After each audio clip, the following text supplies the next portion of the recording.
my name is Anna, and so I'm going to start with a subject that should be pretty familiar to all of you, and that is teachers. And I'm sure all of you have a mixed opinions about different teachers. Some are great, some not so much, but there is one thing that is true for every single teacher that you have. And this is that you always go to your teacher when you need help with something. You go to your history teacher when you need help with history. You go to your math teacher when you need help with math. And that's pretty much about it. And you kind of put them in a box. And when you think of that person, that teacher, all you think of really is the subject that they're supposed to be helping you with. And I think that we all do the same thing with God. We go to him when we need help or when there's something that we want. And we go to our math teacher when we need help with math. We go to God when there's something that we want him to give us. And this is not wrong. This is just the way we are by human nature. But there is more to your teachers. There is more to your sports coaches. There's more to your leaders. And there is more to God than that. God has a personality. Now, I don't know very much about it because he's a very big person. But I do know one thing. He really cares about me, and he really cares about each and every one of you. And you shouldn't love him because it's something your parents told you should do, or because it's the right thing to do. He does give you the choice, by the way. He never forces himself upon you. But you were made to love him. You get to love him. He put something in your heart that just pulls you towards him. You were made to love him.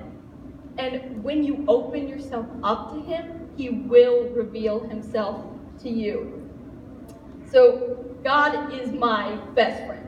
He's my favorite person on the planet, and he's the person that I talk to more than anybody else. But this is because I just started talking to him more. I opened myself up, and it was uncomfortable at first. It wasn't that easy, because I didn't know what to, I felt so weird just talking when no one was there. But he did reveal himself to me. And because of that, he has become my best friend and my source of strength. I found out how good he is when I started talking to him. And he's not just good because of the miracles he does, but he is good because he really cares about you and he wants to be your best friend. Jeremiah 29:13 says, "You will seek me and find me when you seek me with all of your heart." And this is absolutely true.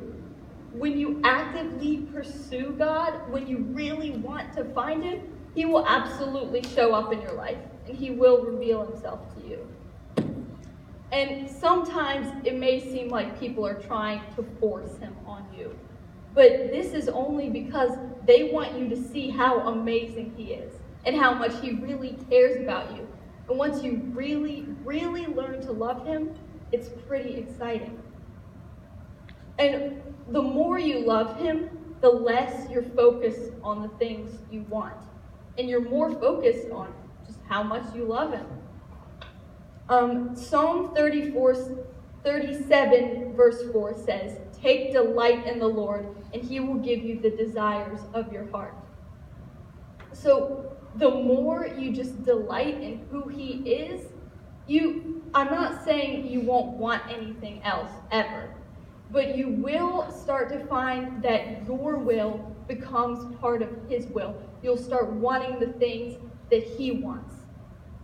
So I encourage you to open yourself up, to fill up on his love and his strength, and let his love flow through you into other people, because the more you love him, the more you'll start to love other people too. And that's pretty awesome. And I'll end with this verse, Isaiah 40:31. "But those who hope in the Lord will find new strength. They will soar on wings like eagles. They will run and not grow weary. They will walk and not grow faint.